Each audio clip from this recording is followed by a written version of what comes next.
Today I'm doing something different. I decided to take the most disturbing cases I've covered in Europe, the ones that kept me up at night while I was researching them, and pull them together into a single video. But I didn't want this to be just a compilation, so I also added new cases I've never covered before. If this is your first time on the channel, this is the best place to start. If you've been following me for a while, there's plenty here you still haven't seen. Welcome everyone to the dark side of Europe. On May 11th, 2021 at 4 in the morning, Vavis Anagnostopoulos called the police from his home in Glikonera, a quiet suburb east of Athens. He was shaking, sobbing. He told them burglars had broken in, that they'd tied him up, that they'd beaten his wife, that he found her body once he managed to free himself. The victim was Caroline Crouch. She was 20 years old. British Filipina raised on the Greek island of Alonissos from the age of 8. Her baby, Lydia, 11 months old, was in the same room where it all happened. When the police arrived, Vavis was sitting on the floor crying, holding his daughter. He looked devastated. He was the killer. To understand this case, you have to understand who Vavis Anagnostopoulos was and how he built, over the 37 days after the crime, one of the coldest, most calculated performances Greece had ever seen. Vavis was 33. He was a helicopter pilot, a prestige job, one that projects competence, control, confidence. He'd met Caroline in 2017 at a Good Friday procession on Alonissos when she was 15 and he was 28. The relationship was considered legal under Greek law, where the age of consent is 15. When Caroline turned 17, Vavis proposed. They got married in Portugal in an intimate ceremony. They moved into a luxury home in Glikonera with a pool, its own security system, and every appearance of a perfectly constructed life. They had Lydia in June 2020. On social media, they were the perfect couple. Vacation photos on Greek islands, smiles by the sea, the baby, the dog. The kind of life people post on Instagram to show that everything's fine, that they chose well, that they're happy. But in Caroline's closet, hidden among her clothes, there was a diary, written in code. The diary was found during the investigation. Its entries described a relationship where control and a fear were constant, where Caroline felt she needed to encrypt her own thoughts to protect them from the man she lived with. She wrote it in code precisely because she knew that if Vavis found it, there would be consequences. That tells you everything about the real atmosphere in that house, behind the Instagram photos. In the early hours of May 11th, 2021, according to the reconstruction police would put together weeks later, Vavis waited for Caroline to fall asleep. He put the baby on the couch in the bedroom to keep her close. He went up to the bedroom where Caroline was resting, and he strangled her while she slept with his own hands until her heart stopped. Then he killed the family dog, a puppy named Roxy, to reinforce the burglary story he had planned to tell. He tied the dog with a rope. He hanged it. Afterward, he tied himself up with plastic zip ties to make it look like the burglars had restrained him. He dismantled the home's security cameras. He pulled the memory cards out of the recording system. He placed baby Lydia on top of her dead mother's body, apparently to generate more sympathy when first responders arrived, and called the emergency number. He did all of that alone in the dark, with his wife dead in the room upstairs. And then he waited crying for the police to arrive. The version he gave the authorities was detailed, coherent, emotionally convincing. He said the burglars broke in around 4:30 in the morning, that there were 3 men, that they spoke Albanian to each other, that they'd tied him up with zip ties and put tape over his mouth, that they violently interrogated Caroline about a supposed safe with jewelry and money, that when they finally left and he was able to free himself, he ran upstairs and found his wife dead in bed. The Greek police at first believed him, or at least didn't rule him out as a suspect right away. The Greek media treated him as a victim. The cameras followed him to the funeral, to the memorial services for Caroline on Alonissos. Vavis cried at every appearance. He hugged his wife's parents. He read emotional eulogies. He talked about how much he had loved Caroline, how he would miss her forever, how he was going to make sure Lydia knew who her mother was. "I was so lucky to have met Caroline and to have had her love me," he said at the funeral. "What saddens me more than her death is that our daughter is going to grow up without remembering her beautiful mother, who was the joy of my life." The performance was perfect, but data doesn't lie. The case cracked open thanks to 3 digital sources that Vavis hadn't considered carefully enough, or that he thought he could control and couldn't. The first, Caroline's Apple Watch. The smartwatch recorded Caroline's vital signs in real time, continuously and automatically. The data stored on the device showed that her heart had stopped at 4:11 in the morning. But according to Vavis's version, the burglars hadn't entered the house until 4:30. There was no way Caroline could have died 19 minutes before the supposed intruders reached the bedroom. The timeline couldn't work, no matter how you looked at it. The second, Vavis's cell phone. Forensic analysis of the phone showed that certain apps were still active, and logging activity during the period when he was supposedly tied up, gagged, and incapacitated on the floor. Someone was using that phone during that time.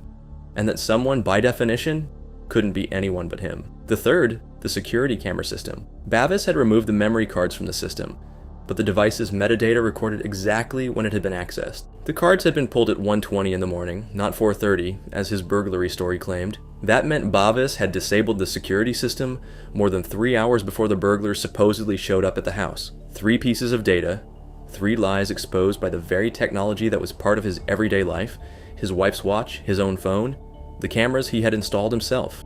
The collapse came on June 18th, 2021, 38 days after the crime. Bavis had traveled to Alanisos for Caroline's memorial service on the island where she'd grown up. He went to the church. He hugged his in-laws. He prayed alongside the parents and the family of the woman he himself had killed weeks earlier. As he was leaving the service, a Greek police helicopter landed nearby. 2 officers approached him and informed him that there was significant new evidence in the case and that he needed to come with them to Athens immediately. At the police station, subjected to a lengthy interrogation and confronted directly with the data from the smartwatch, the cell phone, and the security cameras, evidence that left no room for any alternative explanation, Vavis Anagnostopoulos broke. He confessed. He said he'd killed her after an argument about taking care of the baby, that he lost control, that he did it in a moment of altered mental state or a blurred state of mind, as his lawyers would describe it at trial. Prosecutors never accepted that version. The Apple Watch data showed that Caroline was asleep, with a completely normal heart rate when Vavis began strangling her. There was no argument on record beforehand. There was no fight. He went into the room where she was sleeping, with the baby a few feet away, and killed her while she was unconscious. That's not a moment of blind rage. That's cold, calculated premeditation. The trial began in May 2022 and lasted 6 days. During the proceedings, the defense tried several angles.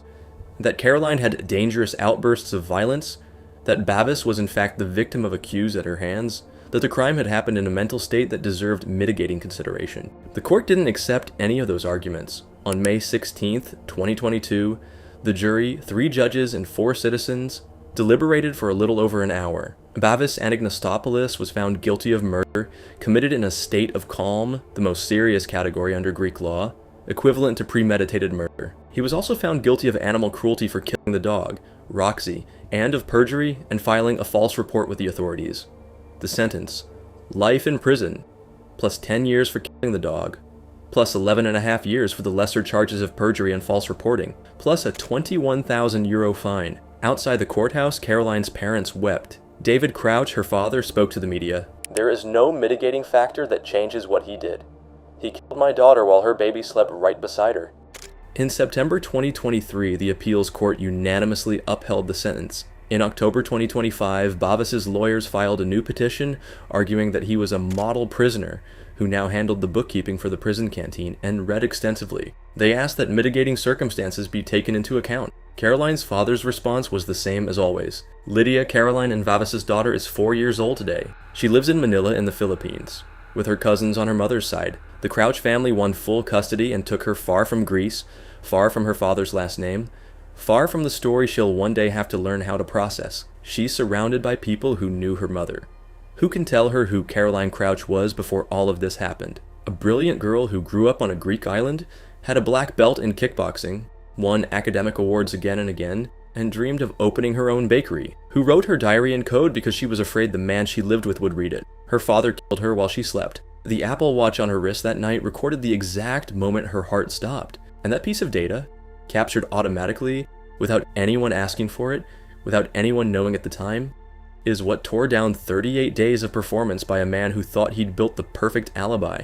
Greece didn't forget this case, and it shouldn't. The Caroline Crouch case changed something in Greece that hadn't changed in a long time. Before 2021, femicide was seen as a problem belonging to other societies, or to specific segments of the population, not to helicopter pilots with luxury homes in the suburbs of Athens. The image of Bavis Anagnostopoulos crying at the funerals, hugging his victims' parents, reading eulogies about the love of his life, that image told Greece something that too many countries take far too long to learn. Danger doesn't always have the face we expect. It isn't always the stranger on the street. It isn't always the man with a record, with a visible history, with obvious warning signs anyone could have spotted. Sometimes it's the man in the Instagram photo, the one smiling with the baby in his arms, the one with the respectable job, the nice house, and the ability to stand in front of hundreds of people at a funeral, and talk about his grief without his voice ever shaking. Greek authorities reported a significant increase in domestic violence reports in the months following the case, government awareness campaigns that hadn't existed before, national conversations about control in relationships, about the warning signs that get normalized, about what it means for a woman to have to write her diary in code to protect her own thoughts from the man she lives with. None of that gives Caroline Crouch back the 20 years she should have had ahead of her. But if anything can come out of her story, it's this: that a watch on the wrist of a sleeping woman proved what no 38-day performance could hide, and that behind the perfect life someone builds on social media, there's sometimes a diary written in code, telling the truth the photos never showed. In August 1996, Belgian police entered one of Marc Dutroux's houses in Marcinelle, near Charleroi. They were looking for stolen bicycles. In the basement of that house, behind a door hidden behind a shelving unit, there was a hand-built dungeon. Inside were Sabine Dardenne, 12, and Laetitia Delhez, 14. They had been kidnapped weeks earlier. They were alive. But there's one detail Belgium took years to fully process. That same police force had searched that same house 2 months earlier while Sabine was already locked up in there, and they didn't find her. Some officers later stated that they had heard children's voices during that first search, and they didn't investigate. This isn't just the story of a killer, it's the story of a system that let him keep going. Marc Dutroux was born in 1956 in Brussels. From a young age, he had run-ins with the law, theft, drug trafficking, violent crimes. But what defined his criminal trajectory was the first major warning sign the system flagrantly ignored. In 1989, Dutroux was convicted of the kidnapping and rape of 5 girls. The sentence was 13.5 years in prison. He served 3. He was released in 1992 for good behavior, despite the fact that the prison director had sent a letter explicitly warning that Dutroux was dangerous and should not be released. Despite the fact that his own mother had contacted the prosecutor's office to tell them she suspected her son was still doing harm. Despite the fact that there were signs, concrete warnings, people who knew him and who said exactly what was going to happen, all of it was ignored. Marc Dutroux walked free in 1992. Over the next 4 years, he built out his criminal infrastructure with a meticulousness that would later horrify investigators. He bought 7 properties in different parts of Belgium. In several of them, he built underground spaces, makeshift dungeons, hiding places, spots where no one would think to look. He convinced a psychiatrist that he was disabled in order to collect a state pension. The Belgian government itself was paying him every month while he was building those cells. He had accomplices. His second wife, Michelle Martin, who knew everything. Michel Lelièvre, a drug addict he paid in narcotics in exchange for help.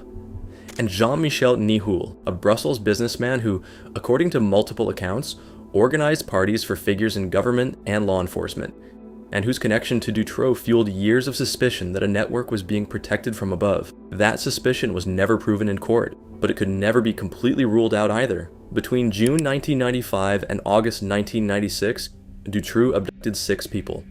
Julie Lejeune and Melissa Russo, both 8 years old, disappeared in June 1995. They were locked in the Marcinelle dungeon, and Marshall, 17, and Yves Lambrex, 19, disappeared in August of that same year. In the winter of 1995, Dutroux was arrested for car theft. He spent 3 months in prison. During those 3 months, Julie and Melissa were still locked in the dungeon. Dutroux gave Michelle Martin instructions to go down and feed them. She didn't. The 2 girls died of starvation and dehydration. Their bodies were buried in the yard of another Dutroux property. During that same detention for theft, police searched the Marcinelle property. According to later testimony, some officers said they heard sounds that could have been children's voices. The search wasn't thorough. Nobody opened the door behind the shelving unit. Dutroux got out of prison, and he kept going. In May 1996, he kidnapped Sabine Dardenne, 12. In August, he kidnapped Laetitia Delhez, 14. It was Laetitia's abduction that finally exposed him. A witness in Bertrix had written down a partial license plate from the van. That was enough to lead them to Dutroux. On August 13, 1996, he was arrested along with his wife and Lelièvre. 2 days later, taken back to his own house, he revealed the existence of the dungeon. Sabine had been locked up for 80 days. Laetitia, several weeks. Both were alive. "I'm going to give you 2 girls," Dutroux told an investigator, with the same coldness someone would use to describe an everyday transaction. What followed the arrest was as disturbing as the crimes themselves, though in an entirely different way. The investigation revealed an accumulation of police, institutional, and judicial failures on a scale without precedent in Belgium. They had ignored reports, ignored leads, searched properties without finding what was right there. released a man who never should have walked out of prison. And on top of that, accusations emerged of something even darker, that Dutroux wasn't acting alone, but was part of a broader network that included powerful figures, politicians, police officers, businessmen, and that this network had been actively protected from within the system. A witness identified as X1 gave statements detailing events that, if true, implicated people at the highest levels of the Belgian state. Judge Jean-Marc Connerotte, widely respected and considered the investigator who had come closest to unraveling the network, was removed from the case in October 1996 by Belgium's Supreme Court. The official justification: he had attended a fundraising dinner for the victims' families. The judge who had made the most progress in the investigation was removed for having dinner with the victims' families. Belgium erupted. On October 20th, 1996, between 250,000 and 300,000 people marched through the streets of Brussels. It was the largest march in Belgium since World War II. People carried white balloons and flowers. Many held photos of Julie, Melissa, Anne, and Ifye. The movement was called the White March. White as a symbol of the victims' innocence, as a contrast to the darkness of what the state had allowed to happen. It wasn't just a march of mourning. It was a declaration of mass distrust in the institutions, in the police, in the judiciary, in a system that had been given warnings, had ignored the signs, had released a dangerous man early, and had then failed to find living girls when they were just feet away during a police search. The Minister of Justice, the Minister of the Interior, and the police chief all resigned. The Belgian parliament opened a commission of inquiry. The final report was devastating. It concluded that, with a proper investigation, the girls who died could have survived. The trial began in March 2004, 7.5 years after the initial arrest. On June 17, 2004, the jury delivered its verdict. Marc Dutroux, guilty of 6 kidnappings, 4 murders, multiple counts of rape, life in prison. Michelle Martin, guilty in the death of Julie and Melissa through abandonment, 30 years in prison. She was released in 2012 after serving 16 into the custody of a cloistered convent, a decision that once again triggered mass protests across Belgium. Michel Lelièvre, 25 years for kidnapping and complicity. Michel Nihoul was acquitted of the charges directly related to the abductions. He died in prison in 2019. Dutroux remains in prison. He has filed multiple requests for parole. All of them have been denied. Sabine Dardenne, one of the survivors, confronted Dutroux directly during the trial. She asked him why he hadn't handed her over to the supposed network if he was part of it. Dutroux answered that he had grown fond of her and knew they would have killed her. Sabine published a book about her experience. She went on with her life. She became one of the clearest voices on what it means to survive when the system fails at every possible level. The Dutroux case reshaped Belgium in permanent ways. The police force was completely restructured, Child Focus was created, a national organization for missing children and victims of sexual exploitation, which is still operating today. The laws on early release for sex offenders were revised.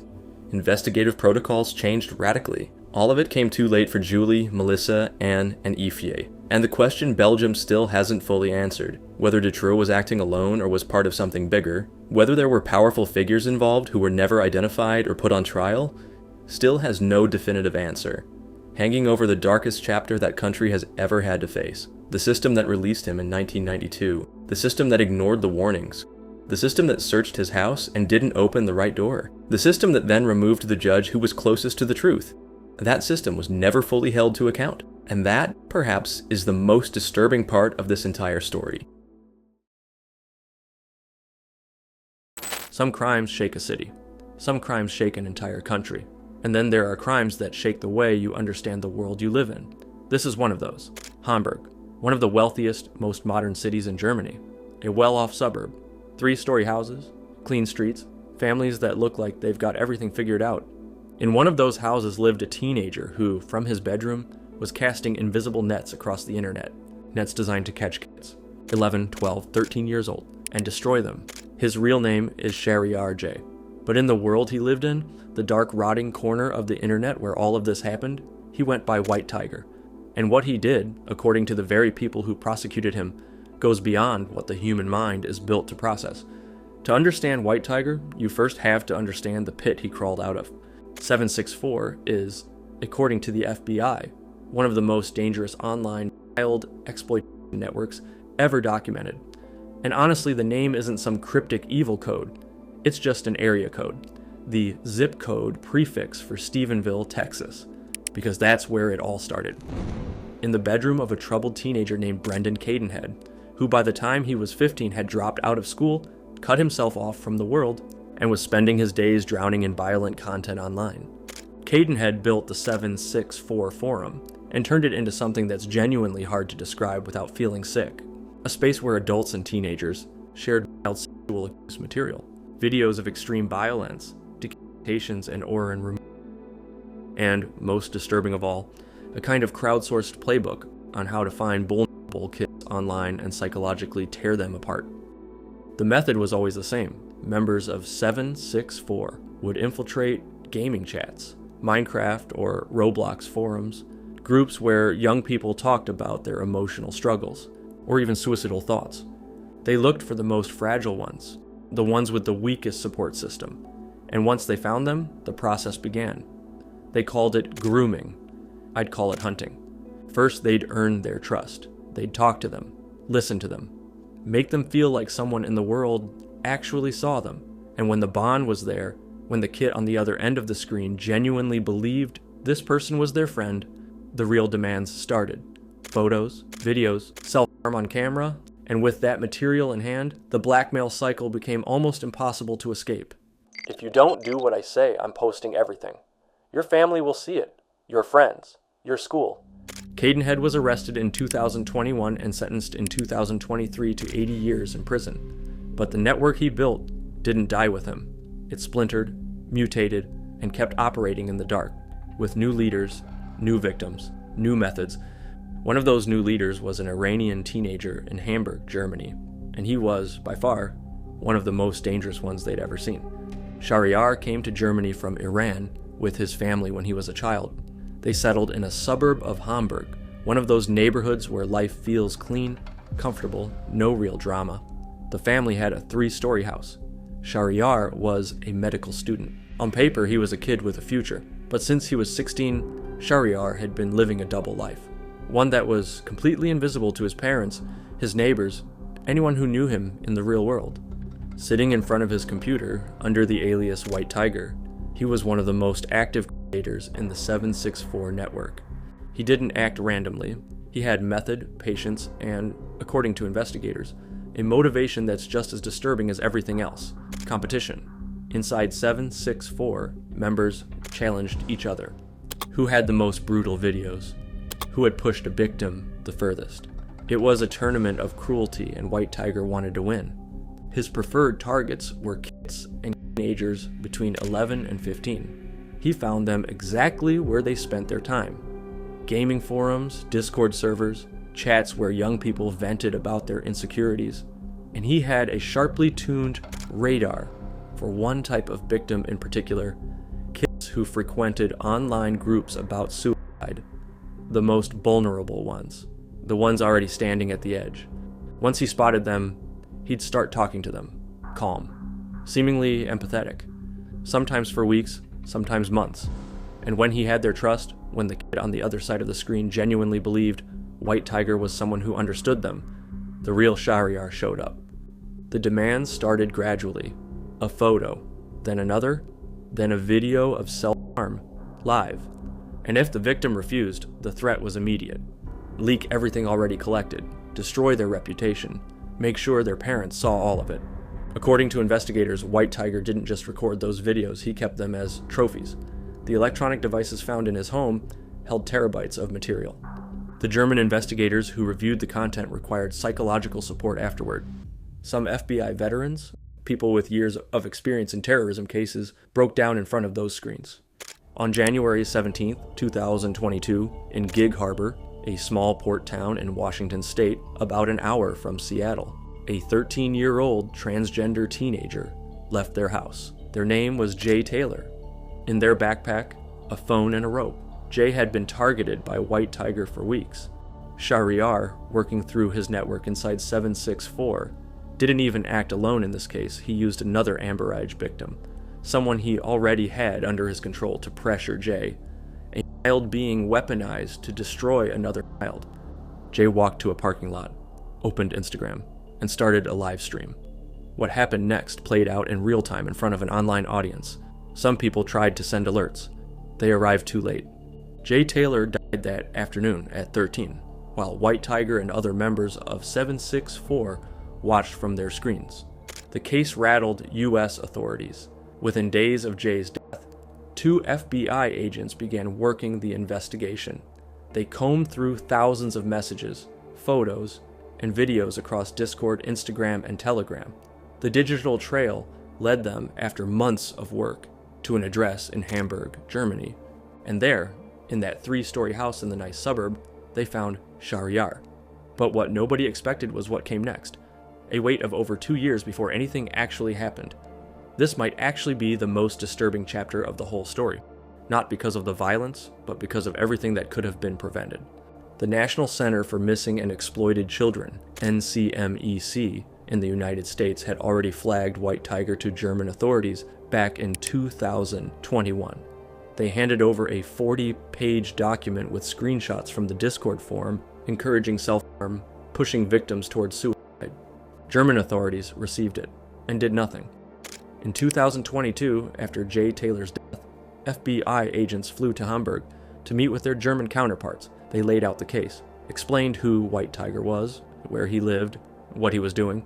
German authorities listened and did nothing. The agents flew back to the United States empty-handed, and, according to later reports, with the feeling of having run straight into a bureaucratic wall. The investigation stalled. Meanwhile, Shahryar was still in his room, still hunting, still operating. In September 2023, German police finally raided his parents' home. They found the devices with terabytes of material. Shahryar was 19 by then. And still, nothing happened publicly. It wasn't until June 18, 2025, 4 years after the first alert, that Shahryar was formally arrested. And the questions that have been hanging in the air ever since are uncomfortable and unavoidable. How many more victims were there because no one moved sooner? How many kits paid the price for that delay? Hamburg's chief public prosecutor, Jörg Fröhlich, said it plainly at the press conference the day of the arrest. The acts surpass human imagination. Hamburg's police chief, Falk Schnabel, added, "This is a depravity that is hard to absorb." On January 9, 2026, a Hamburg juvenile court opened the trial against Shahryar J., now 21 years old. The proceedings are being held behind closed doors, because Shahryar was 16 when the offenses began.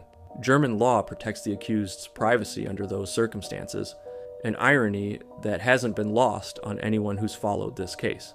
The charges are staggering, 204 offenses in total, against more than 30 victims across Germany, Canada, Finland, and the United States. Among them, 1 count of murder for Jay Taylor's death, and 5 counts of attempted homicide, all as an indirect perpetrator, meaning someone who pushed others into committing the acts. The court has scheduled 82 hearings running all the way through December 2026. What stood out on the very first day of the trial wasn't just the weight of the charges, it was a detail that feels like it belongs in a movie. As Shahryar was being escorted to the courthouse, other detainees recognized him, and they called out his network name, White Tiger. Not with contempt, with something that looked a lot like recognition. His defense attorney, Christiane Yüksel, described the charges as experimental and unlikely to be proven. The prosecution, on the other hand, says the evidence for each of the 204 offenses is solid. If convicted, Shahryar could face between 6 months and 10 years in a juvenile detention facility. A sentence that, to many people who've followed this case closely, feels like a rounding error compared to what he's accused of. There's something about this case that I just can't shake. It's not just the cruelty of what Shahryar did, it's the whole architecture of it.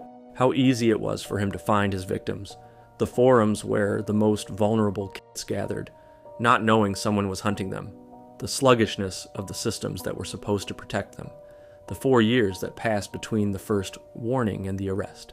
Jay Taylor was 13. They walked out of their house on a January afternoon with a backpack and a phone, and no one was able or willing to get there in time.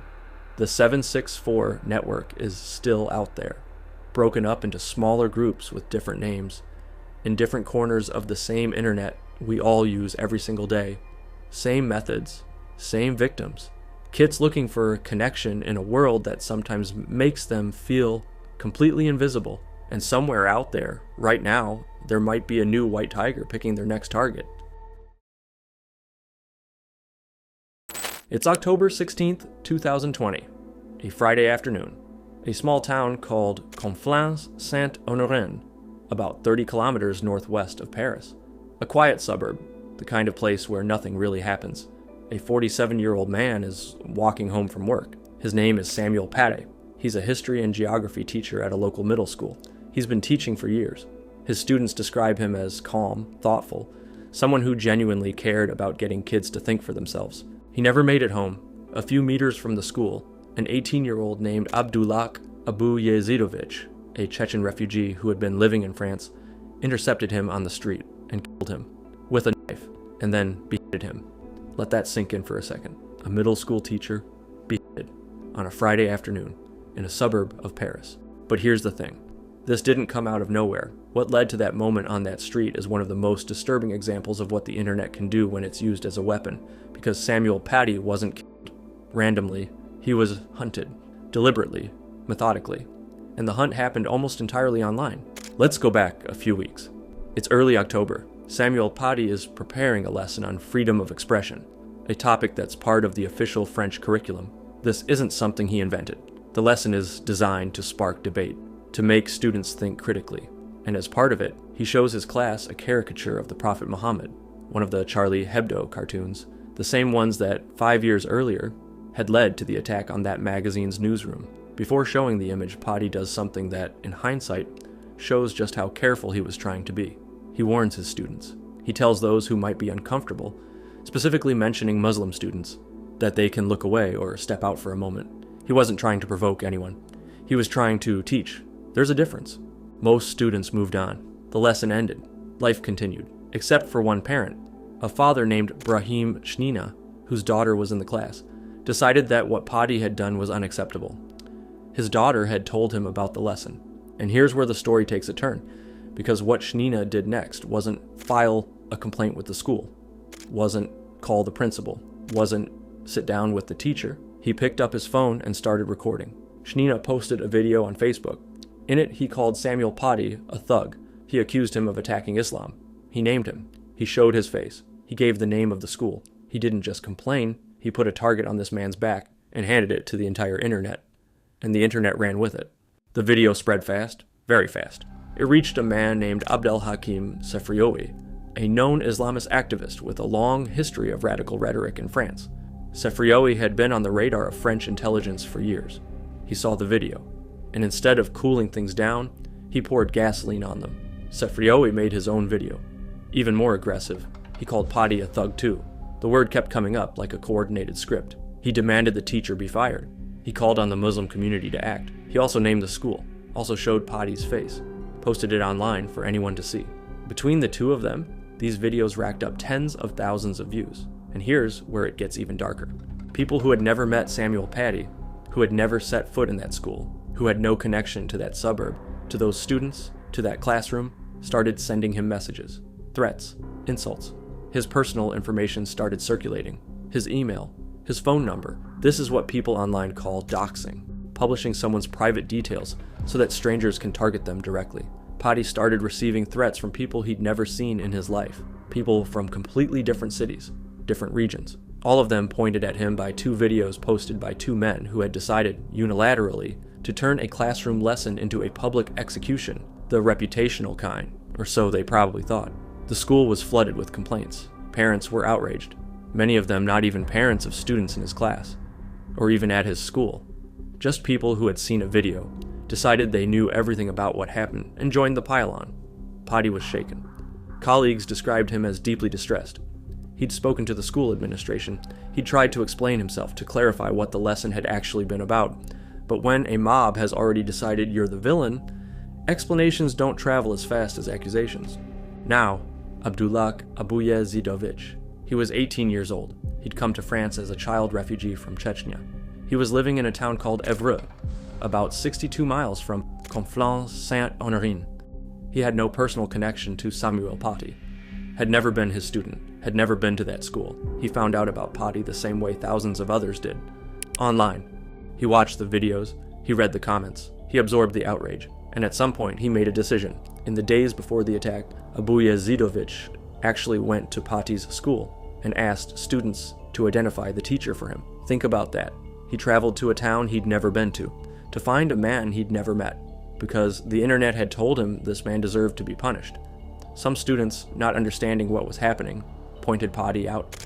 On October 16th, Abujasidovic waited for him near the school, and when Patti walked by, he attacked him. He stabbed him multiple times, and then he beheaded him on the street. He was shot and killed by police shortly after. On his phone, and this part is genuinely chilling, investigators found a photo he had taken of Patti's severed head. He had posted it on Twitter with a message directed at French President Emmanuel Macron, saying he had punished one of Macron's dogs. Twitter, a photo posted in real time of a decapitated teacher. That is what we're talking about here. The investigation that followed dismantled the network that had made all of this possible. Brahim Shnina and Abdelhakim Sefrioui were arrested and charged with complicity in a terrorist murder. Investigators found that Shnina had actually been in contact with Abujazidovic in the days before the attack. The attacker had reached out to him looking for information about Patti, and Shnina had provided it. Whether he understood what he was enabling or chose not to ask is a question that was eventually answered in court. In 2024, after a long trial, both men were convicted. Sefrioui received 13 years. Shnina received 15. Several others connected to the online campaign were also sentenced, but Samuel Paty doesn't come back. France was devastated. Hundreds of thousands of people took to the streets in the days after the murder. Vigils, marches, people holding signs with the words, "Je suis enseignant," I am a teacher. Paty was posthumously awarded the Légion d'honneur, France's highest civilian distinction. His name was read aloud in schools across the country. Emmanuel Macron gave a speech that made international headlines. He defended the right to show those cartoons. He talked about freedom of expression as a non-negotiable value of the French Republic. The speech stirred enormous controversy internationally. Boycotts of French products in several Muslim-majority countries, diplomatic tensions. The debate it opened is still alive today. But underneath all the politics, underneath the symbols, and the ceremonies, and the international controversy, there's something much simpler and much more disturbing. A man prepared a lesson, a legal, curriculum-approved lesson. He was careful. He warned his students. He taught it the way a good teacher would. And because of 2 videos posted on Facebook, 2 men with phones and an audience, that lesson became his death sentence. The mob didn't need to be coordinated. It didn't need a leader or a plan. It just needed a target, a platform, and enough outrage to keep sharing. The internet did the rest. Patty's killer never sat in his classroom, never knew him, never had any reason to hate him personally. The internet gave him one. Samuel Paty was 47 years old. He taught kids how to think, how to question, how to look at the world critically and form their own opinions. That was his job. That was what he loved. He was killed for doing it. And the people who set it in motion never touched him, never had to. They just posted a video, hit share, and watched.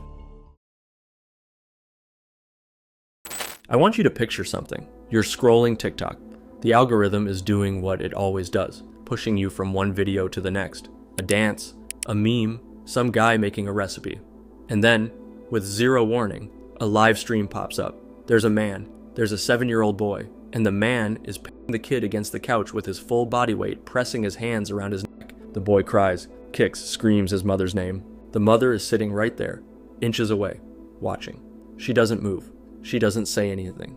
Until, after several seconds that feel like minutes when the boy can no longer breathe, she opens her mouth and says, "Good. Maybe now we'll finally have some peace." That's not a scene from a horror movie. That's not leaked private footage. That's a live stream, public, on TikTok, where anyone could watch it, where in fact a lot of people were watching it at that exact moment, and some of them were sending money. Welcome to the world of pay to streaming, and welcome to Poland, the country where this phenomenon reached a scale that has no parallel anywhere else in Europe. The name pretty much tells you everything you need to know. Pato comes from patologiczny, pathological from the Greek pathos, meaning suffering. Streaming, you already know that one. Together they form a word that Poles coined themselves to describe something they didn't quite have a legal or social framework for yet, but recognized immediately when they saw it. A patostream is, at its most basic, a live broadcast, or recorded video, where the content is deliberately violent, degrading, illegal, or pathological, and it's designed to be watched, to generate reactions, to make money. This isn't stumbling across a street fight someone accidentally caught on camera. The patostreamers, that's what you call the people who make this content, plan their streams. They announce them. They build audiences. They have moderators. They have active donation accounts. While chaos plays out on screen, while someone is screaming, crying, bleeding, the donations roll in like it's an esports championship. Where did it all start? Researchers trace the roots of the genre to Russia and Ukraine, where in the early 2000s, streamers began broadcasting their drinking binges, fights, and public humiliations. But it was in Poland where the phenomenon mutated, grew, and developed its own identity at a scale that left the rest of the world speechless. Why Poland specifically? There's no single answer. Part of it has to do with the country's massive internet penetration, especially among young people. Part of it has to do with social inequality. Neighborhoods where hopelessness is the norm, and fame, any kind of fame, feels like the only way out. And part of it comes down to something harder to quantify, an audience culture that, instead of looking away, stayed, donated, asked for more. A 2023 report from Poland's National Research Institute NASK found that 1 in 4 Polish teenagers watches Pato streams regularly. Almost half, 48.4%, encounters this content after just a few minutes of scrolling, pushed by the platform's own algorithms. The same report found that 4 minutes after creating a new TikTok account with a teenage range age, the algorithm was already surfacing Pato streaming content. 4 minutes, and most parents had no idea. To understand why Pato streaming is so hard to stop, you have to understand how it's built, because it isn't an accident, it's a system. At the top of that system is the Pato streamer, the central figure, the creator. It might be a man drinking himself unconscious on camera. It might be a couple broadcasting their domestic fights. It might be a group of people humiliating a third party, while viewers dictate what happens next in exchange for donations. The content varies, but the logic is always the same. The more extreme, the more attention. The more attention, the more money. Donations are the economic engine of the whole thing. Viewers, many of them teenagers with prepaid cards or access to their parents' payment methods, send money in exchange for specific actions. A fight, a particular humiliation, something that crosses a line that hadn't been crossed yet. The most popular streamers were pulling in the equivalent of thousands of dollars per stream. Below the streamer are the moderators, usually volunteers, sometimes minors themselves, who manage the chat, filter donations, and in some documented cases actively egged streamers on to escalate the violence. When the family from Dąbrowa Górnicza, more on them in a moment, was investigated, police also looked into their moderators, women who cheered on the abuse from the chat and publicly justified the violence. And at the base of the whole structure is the audience. Millions of people, but especially young people, watching, sharing, commenting. The NASK survey found that 38% of teenagers believed Pato streaming shows real life. The same percentage thought it was a good way to make money. And while the vast majority acknowledge that the content is harmful, that doesn't stop them from watching. There's something about the psychology of Pato streaming that researchers have tried to articulate without fully landing it. Polish psychologist Zbigniew Nansky described it as an exploitation of the aggression inherent to human nature. Others draw a line to the same impulse that filled Roman Colosseums. Whatever the explanation, the result is the same. A live, around-the-clock industry of human degradation, funded by its own viewers. There are dozens of Pato streaming cases in Poland you could tell. Streamers who beat women on live TV while donors cheered. One who threatened his own audience with a puppy he held like a weapon. Streams that ended with emergency calls, hospitalizations, deaths. But there's one case that shook Poland differently, deeper, harder to shake off. Because the victims weren't vulnerable adults, who had at some point consented to being on screen. It was a 7-year-old boy, and the perpetrators were his own parents. The family lived in Dąbrowa Górnicza, an industrial city in the Silesia region in southern Poland.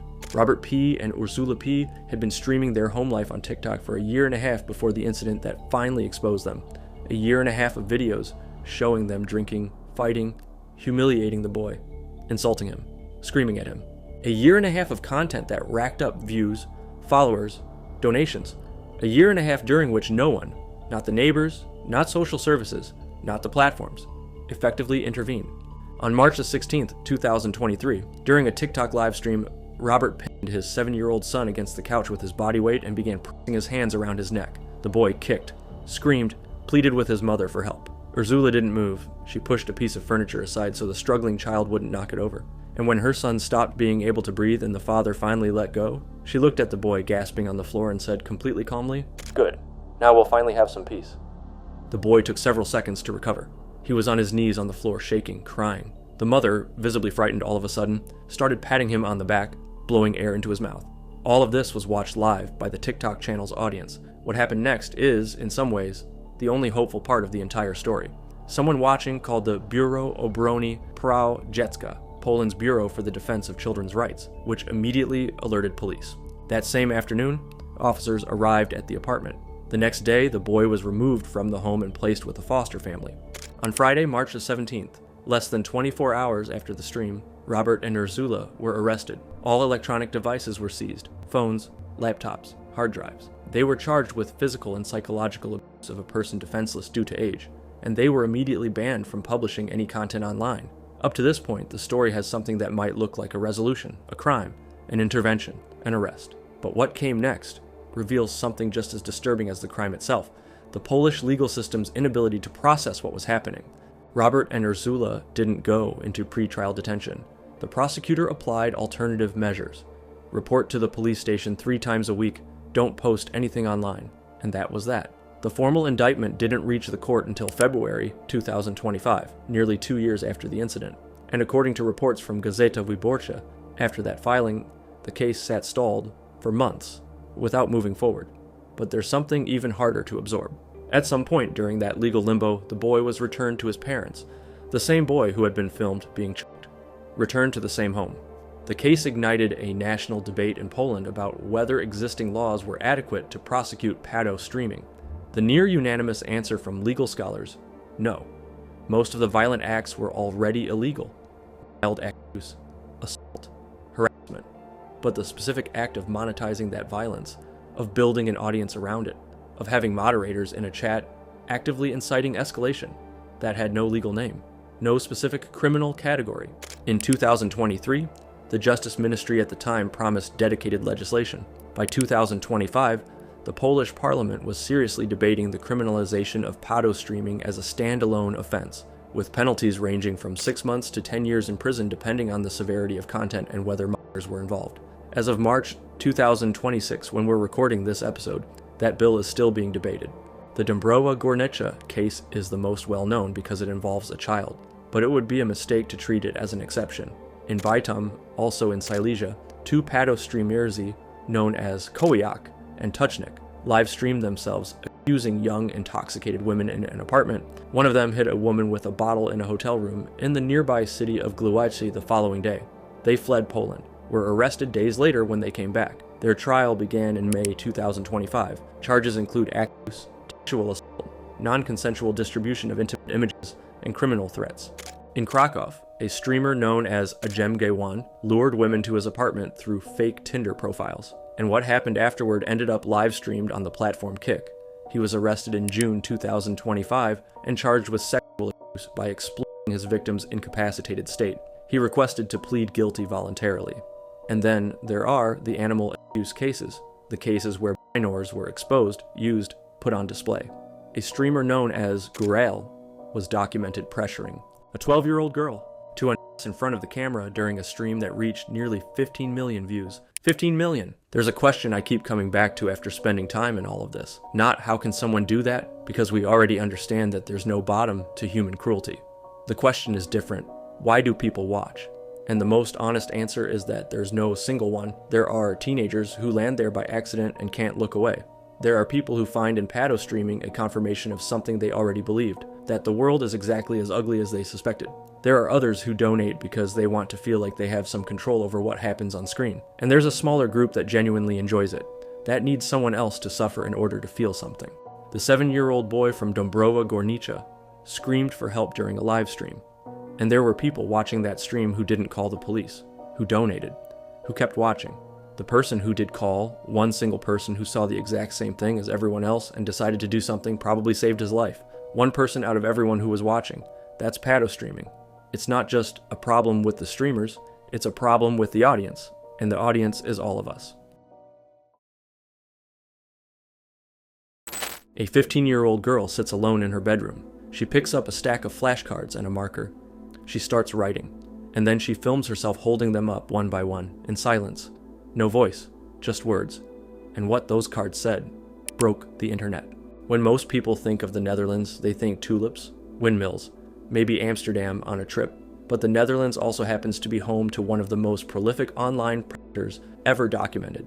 a man who, from behind a screen, destroyed the lives of dozens of young people across multiple countries and whose actions are directly linked to the death of a teenage girl in Canada. His name is Aiden Coban, and this is his story.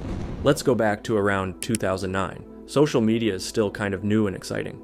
Facebook is blowing up. Webcam chat sites are everywhere. Kids are online more than ever before, and a lot of them, especially teenagers, are figuring out this whole new world of connecting with strangers on the internet. And Aiden Coban knew exactly how to take advantage of that. Coban was a Dutch-Turkish man, living in the Netherlands, and by the time investigators started piecing together what he'd been doing, they were genuinely stunned. Because this wasn't just some creep sending weird messages. This was a calculated, methodical operation.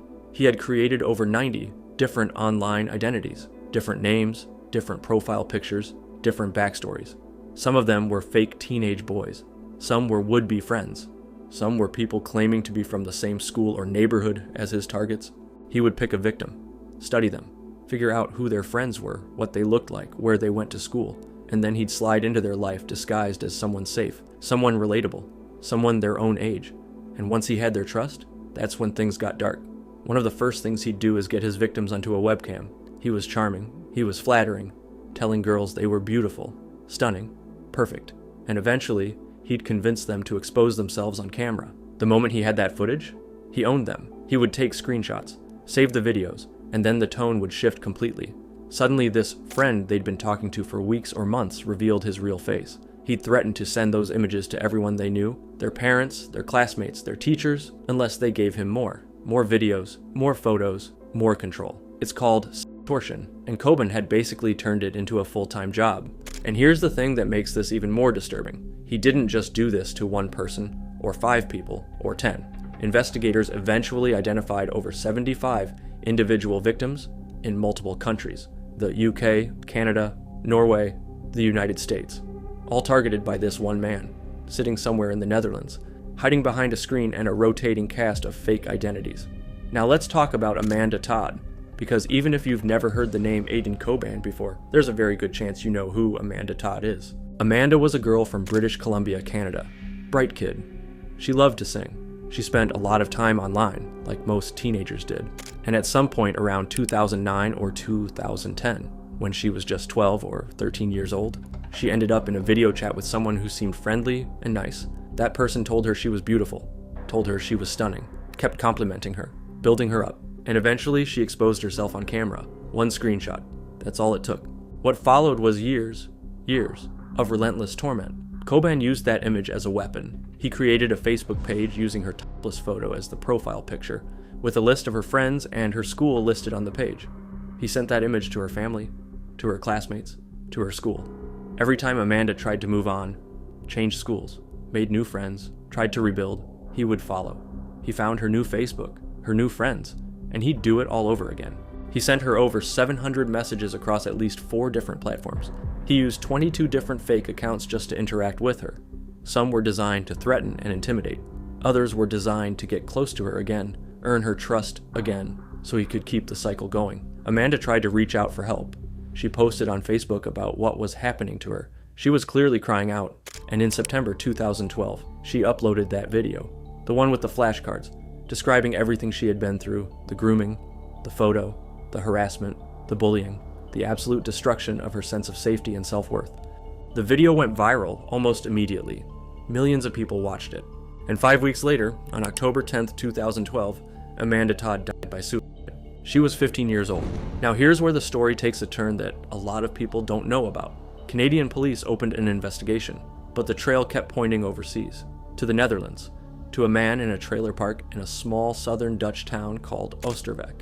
In January 2014, Dutch police arrested Aiden Coban, and when they started going through his devices and his online activity, what they found was staggering. This wasn't just about Amanda. There were dozens of victims. The investigation revealed he had been running this operation across multiple countries for years. Here's the part that'll make your jaw drop though. Facebook actually flagged Coban to Dutch authorities before Amanda died. They had identified him as a suspect in online harassment and exploitation. The police were alerted, and still, Amanda's torment continued until the very end.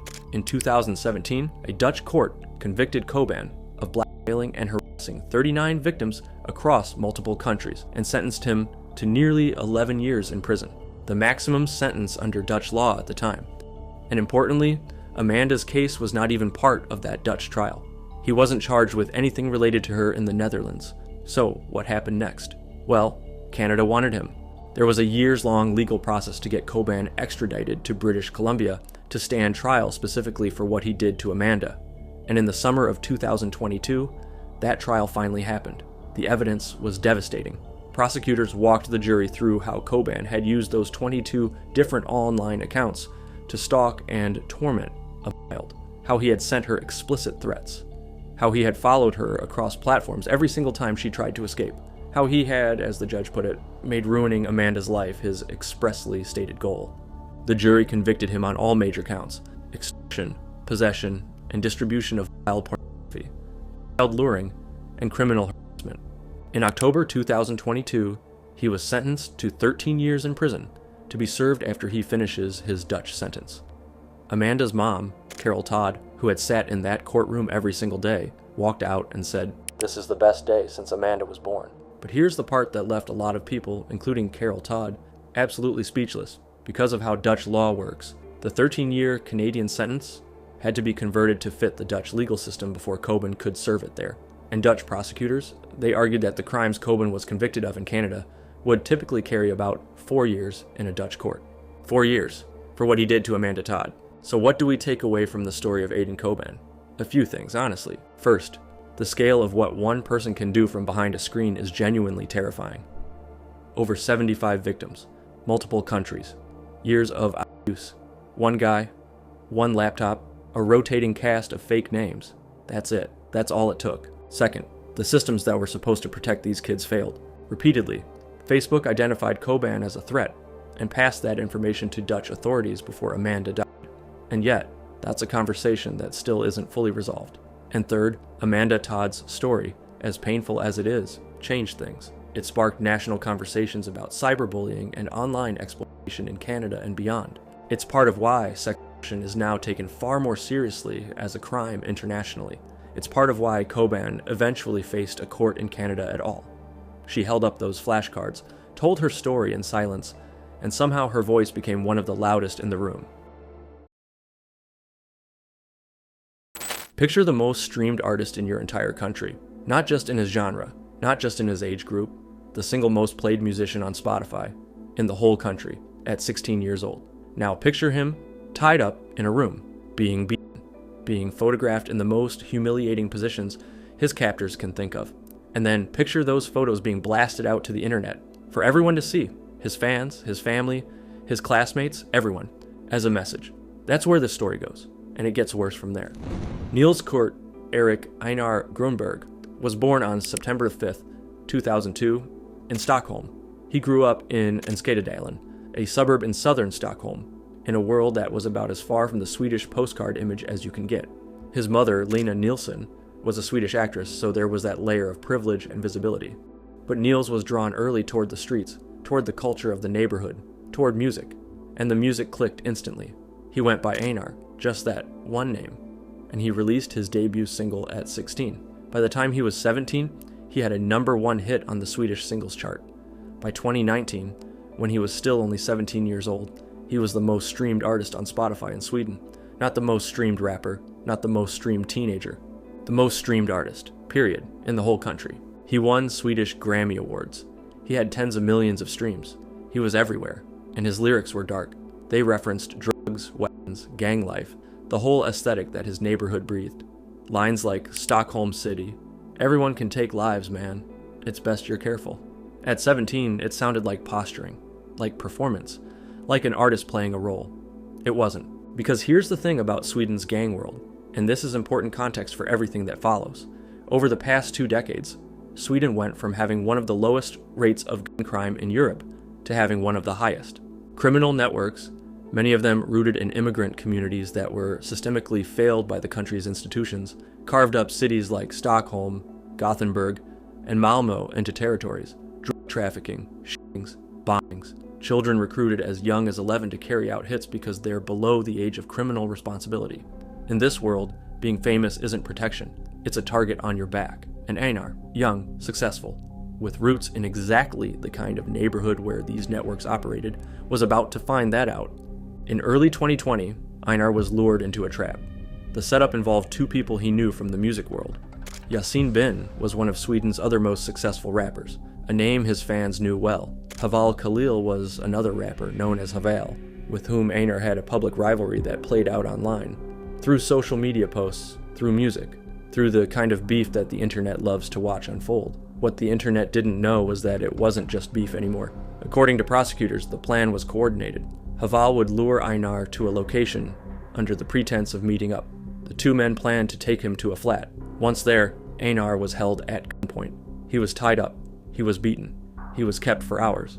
And then his captors did something calculated and deeply sadistic.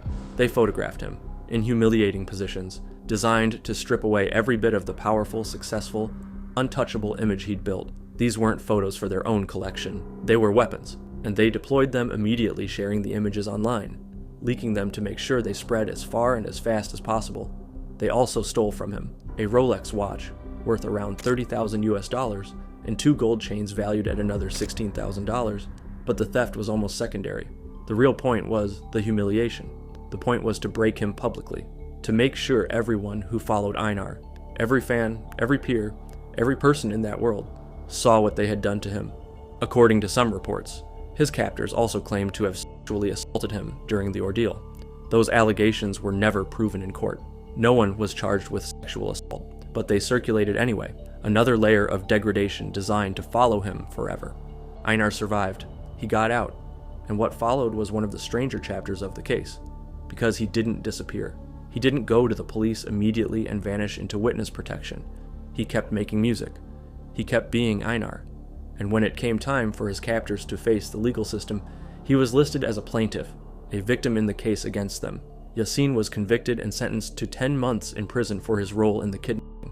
Havel received 2.5 years for complicity in the kidnapping and robbery. Both appealed. Both continued to deny. The images that had been posted online, those didn't disappear when the handcuffs went on. They stayed up. They kept circulating. That's how the internet works. And here's the part that makes this case specifically relevant to this series.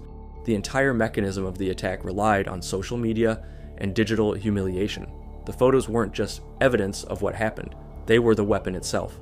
In a world where an artist's image, their reputation, their perceived power, is built and maintained online, destroying that image online is part of the violence. Einar was attacked twice, once physically in that room, and once digitally when those images went out. He tried to move forward.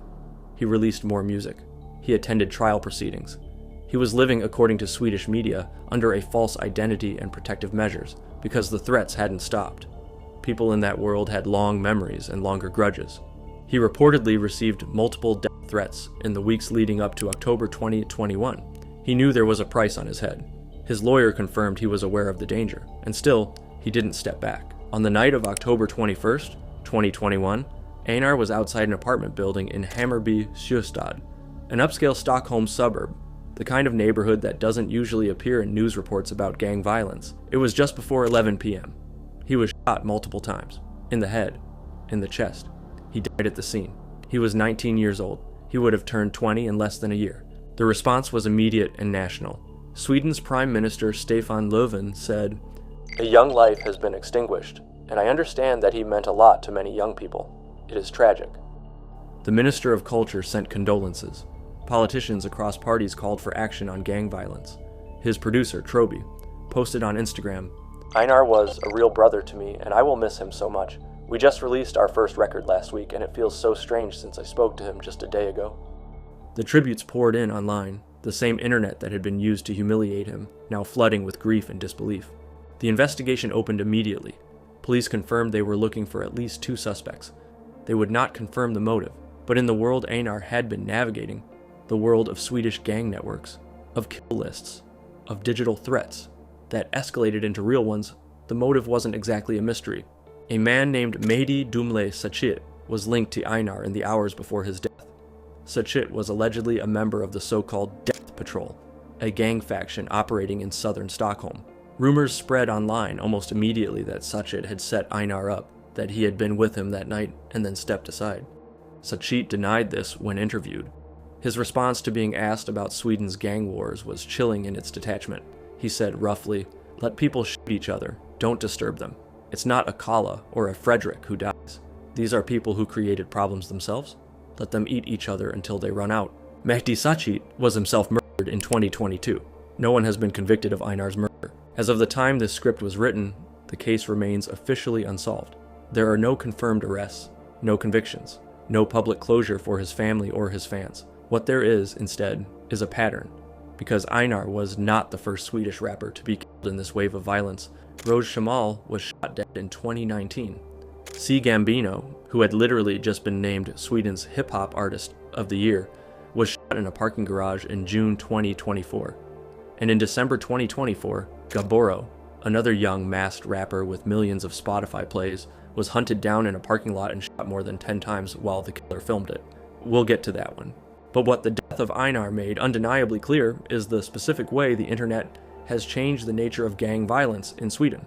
The kidnapping used online humiliation as a weapon of psychological destruction.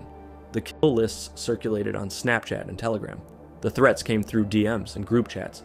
The music itself posted to YouTube, TikTok, Spotify, became both a bragging mechanism and a provocation. Rappers taunted rivals through song lyrics. Rivals responded through posts. The whole thing escalated in public, online, in real time, until someone pulled the trigger. There's something genuinely haunting about the arc of Einar's life. A kid from a Stockholm suburb who found music and became, for a moment, the most listened to artist in his entire country, who survived being kidnapped and humiliated, and had his most degrading moments weaponized and spread across the internet, who kept going anyway, who kept making music, who was warned he was going to be killed and refused to disappear, and who died on a sidewalk at 19, while his newest record was still fresh. The last album he contributed to was released the week he died. His producer found out his friend was gone while the streams were still climbing. Sweden didn't forget Einar. May 2023, Senago, Italy, a small town on the outskirts of Milan. Giulia Tramontano is 29 years old, 7 months pregnant, and that afternoon she found out something that changed everything. 48 hours later, she was dead, and her boyfriend was texting her on WhatsApp like nothing had happened. Italy had, in 2023, one of the darkest years in its recent history in terms of gender-based violence. That year, 120 women were killed in Italy, more than half of them by their own partners or ex-partners. That is one woman every 3 days. Today we're going to talk about one of those cases, a case that brought all of Italy to a standstill. That filled the front pages of every newspaper. That had people silently reading through a couple's WhatsApp messages, published by the press, trying to understand how someone could do what Alessandro Impagnatiello did. This is the story of Giulia Tramontano. Giulia was born in Naples in 1994, but she'd been living in Senago, in northern Italy, for years. That's where she'd built her life. She worked as a real estate agent. She was close to her family, especially her sister Chiara, who she talked to all the time. She was one of those people who, according to everyone who knew her, lit up every room she walked into. In 2020, she met Alessandro Impagnatiello. He was 27, a bartender at the Bamboo Bar inside the Armani Hotel in Milan, one of the most exclusive spots in the city. Handsome, charming, easy to like. Things moved fast, they moved in together, and in 2023, Giulia got pregnant. They were going to have a son. They were going to name him Tiago. What Giulia didn't know, what nobody had told her, was that Alessandro had been living a double life for months. He had a lover, a co-worker, also employed at the Armani Hotel, and this woman knew Alessandro had a girlfriend. What she didn't know was that the girlfriend was pregnant. When the co-worker found out after seeing photos on Instagram of Alessandro standing next to a woman with a baby bump, she confronted him. He denied everything, told her that baby wasn't his, and to convince her, he got her a DNA test. The test was fake. Impagnatiello had forged a DNA document to make his lover believe that the baby Giulia was carrying wasn't his. All to keep both relationships going, without either woman knowing the full truth. But his lover didn't entirely buy it. She kept digging, and eventually she reached out to Giulia directly. On May 27th, 2023, Giulia and Alessandro's lover met in person, at the Armani Bamboo Bar itself, the very place where he worked. Think about that for a second. Both women in the same place where the man who had been deceiving them both served cocktails to his customers. Giulia came home that afternoon with the full picture. The entire house of lies had collapsed in a single conversation. The man she lived with, the man she was going to have a child with, had lied to her about everything. He had another relationship. He had forged a DNA test. He had told his lover the baby wasn't his. That night, Alessandro came home, and according to his own later confession, he killed her. He stabbed her 37 times. 37! Giulia was 7 months pregnant. What happened next is where this case becomes something different, something that goes beyond the crime itself, and says something deeply disturbing about the mind of Alessandro Impagnatiello. After killing her, he tried to burn the body, first inside the apartment, in the bathtub. Using denatured alcohol, it didn't work, so he moved it outside and tried again with gasoline, behind a parking lot a few blocks from their home. That didn't work either. He ended up hiding the body in that same spot, behind the garages, in a patch of dirty grass, just meters from where they lived. And then he went back to his routine. The next day, he went to work. On May 28th, one day after the murder, it was Alessandro himself who walked into the police station to report Giulia missing. Him, the killer, went to the police to say his girlfriend had disappeared. And while he was talking to the officers, he gave them a fake address where she could supposedly be found. An address that didn't exist. But the most disturbing part came after. Impagnatiello started texting Giulia's phone, the number of a woman who was already dead. Messages he wrote as if she could read them, as if at some point she was going to write back. "Babe, where are you? We're all so worried about you. Baby, please, just give us a sign. I've got reporters harassing me outside the house. Please, this is unbearable. My mom is crying. My brother too. Please, just say something." Those messages were recovered by police and entered into evidence at trial. Italy read them in silence, one by one, trying to process what they were looking at. A man texting his dead girlfriend, who he had killed himself, who he had tried to burn, who he had hidden in a patch of dirt behind a parking lot, texting her like she was going to write back. Giulia's family knew from the very first moment that something was deeply wrong. Her sister Chiara went on television that same night of May 28th. She appeared on Chi l'ha visto, the Italian equivalent of a missing person show. She said on camera that her sister would never have left on her own, that something had happened. She was right. Meanwhile, the police investigation was moving forward. They found biological traces of Giulia in Alessandro's car. The story was starting to fall apart, and on May 31st in the early hours of the morning, Impagnatiello broke down. He confessed. Giulia's body was found hours later, exactly where he said it would be, just a few meters from their own apartment. Giulia Tramontano and her son, Tiago, who never got to be born. As the investigation unfolded, details came to light that made the case even darker. Analysis of Impagnatiello's phone revealed he had Googled how to dispose of a body, how to get rid of blood traces, what happens to a corpse at different temperatures. The searches had been made after the murder, which the judge interpreted as evidence that he hadn't planned the crime in advance, but panicked afterward. But there was something else. Something the prosecution presented as part of a plan that had been in motion for much longer. Impagnatiello had been poisoning Giulia with rat poison for months, mixed into her food and drinks. The goal, according to prosecutors, was to cause a miscarriage so he could keep his double life going without the pregnancy making everything more complicated. Giulia had no idea she was being poisoned, that the man she lived with, the father of her child, was putting rat poison in her food. The trial began in January 2024. Impagnatiello testified voluntarily from day one. He admitted to killing her, but he said it wasn't premeditated, that he was stressed, that he decided to do it without any real reason.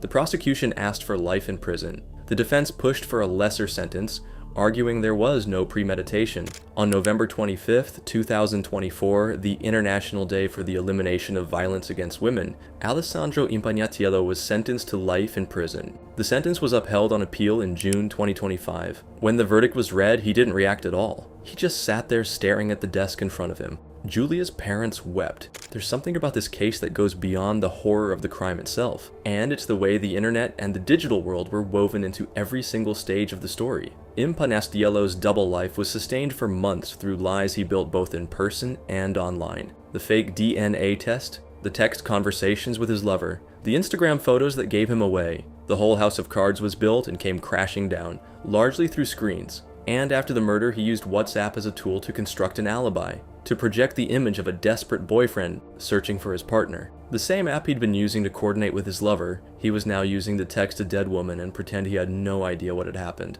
Page 12 of the newspaper, La Repubblica, published the WhatsApp messages between Giulia and Alessandro, organized by category. The fight over the lipstick, the breakup announcement, the baby's future, the messages sent after he killed her. Italy read every single one, in silence, trying to make sense of it. Today, the case of Giulia Tramontano is part of a larger conversation happening in Italy about femicide, about gender-based violence, and about what it means that a woman dies every 3 days at the hands of her partner or ex-partner. Her sister Kiara became a public voice in the movement. She posted on social media a letter written from the perspective of Tiago, the baby who was never born, addressed to his father. "Dad, you're a monster. Now Mom and I are together forever and nobody can hurt us." Giulia Tramontano was 29 years old. She was going to be a mom. She had her whole life ahead of her, and the last time anyone heard from her was at 9:43 p.m. on May 27th, 2023, when she texted her mom telling her to get some rest. That was it.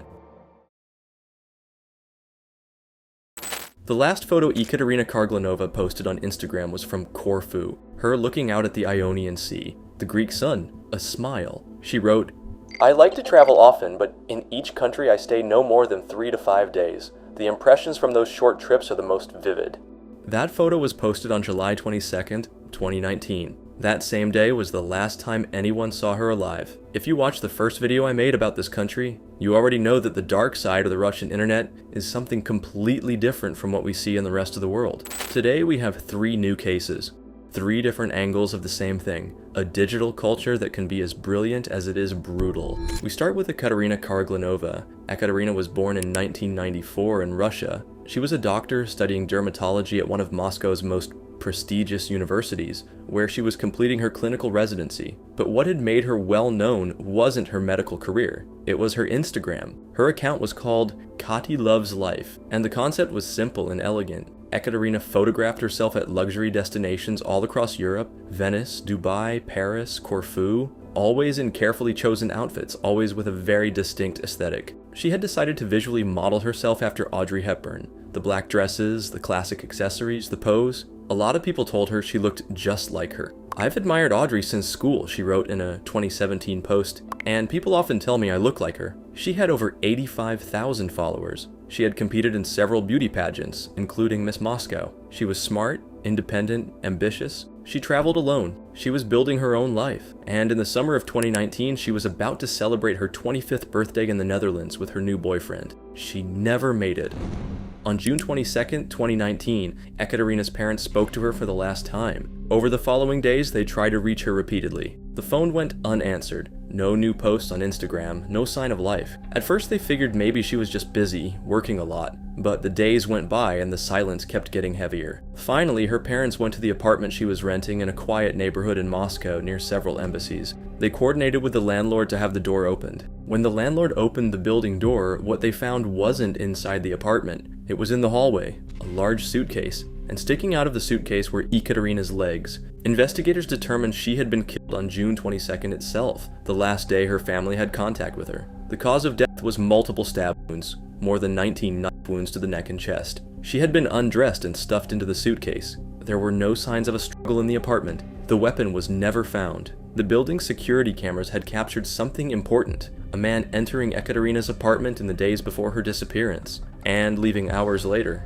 Police identified him quickly. His name was Maxim Gureyev. He was 33 years old. Russian tabloids had nicknamed him Ken Doll because he had undergone multiple plastic surgery procedures trying to improve his appearance. And he had a relationship with Ekaterina, a relationship that by his own later description was completely one-sided. Gureyev was detained just a few days after the body was found, and he confessed. In a video published by the Investigative Committee of the Russian Federation, the country's equivalent of the FBI, Gureyev appeared on camera describing what he had done. His words were translated and published by outlets around the world. "She repeatedly insulted me. She humiliated me. She told me I was ugly and that not even plastic surgery could save me. She downplayed my financial situation and I couldn't take it anymore. I stabbed her at least 5 times in the neck and chest. And then, I regret it.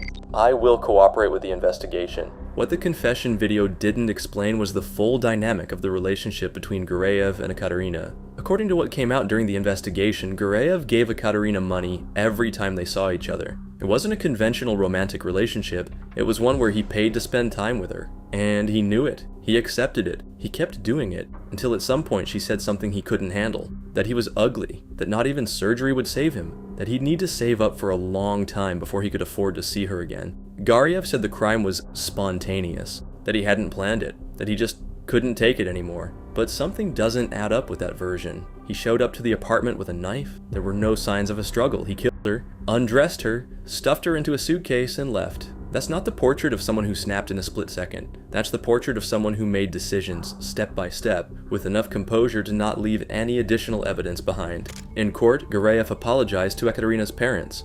"I am ashamed of myself," he said in front of the cameras. Ekaterina's parents were sitting in the room. In March 2020, Maxim Gureyev was sentenced to 9 years in prison in a strict regime penal colony. He was also ordered to pay 2.5 million rubles, roughly $38,000 in compensation to the family. 9 years for killing a 24-year-old woman, for stabbing her more than 19 times, for stuffing her naked body into a suitcase in the hallway of her own building. 9 years. The case sparked a conversation that Russia normally avoids, because in Russia in 2019, there was no law that specifically defined domestic violence as a crime. According to official statistics from that year, there were over 33,000 registered domestic violence crimes, 24,400 of them against women. And those were just the reported cases. Russian activists had been pushing for a domestic violence law for years. The government had repeatedly shot it down, arguing it was a private family matter. When Gureyev was sentenced to 9 years, a punishment many considered scandalously light for such a brutal crime, the voices calling for legal reform got louder, but the system didn't change. There's something about this case that goes beyond the individual crime. Instagram was the stage where Ekaterina built her public life. Her photos in Corfu, in Venice, in Dubai were genuine. They were a reflection of a woman who had decided to live life on her own terms. Travel alone, build an audience, be independent. And that same visibility was exactly what Gureyev used to get close to her. He found her on social media. He reached out. He built a relationship based on money he offered and attention he expected to get in return. When that unspoken transaction didn't give him what he wanted, when she rejected him, when she humiliated him, he responded in the most brutal way possible. The last post on Kari Loves Life is still up on Instagram today. Over 100,000 followers. The Corfu Sea, Ekaterina's smile, and in the comments, messages from people who still don't know. She died less than 2 weeks after that photo was taken. Ekaterina Karaglanova was 24 years old. She was about to turn 25 on July 30th. She had a trip booked to the Netherlands to celebrate. Her Instagram is still a window into the life of a woman who loved to travel, who admired Audrey Hepburn, who was building a medical career and a digital presence at the same time. A woman who was found in a suitcase in the hallway of her own building because a man couldn't accept that she had rejected him. And that's it for these 10 truly disturbing cases from Europe. If you like this longer format, let me know in the comments because I can put together a part 2 with more disturbing cases. I'm also thinking about doing other continents. Thanks for sticking with me to the end. See you in the next video.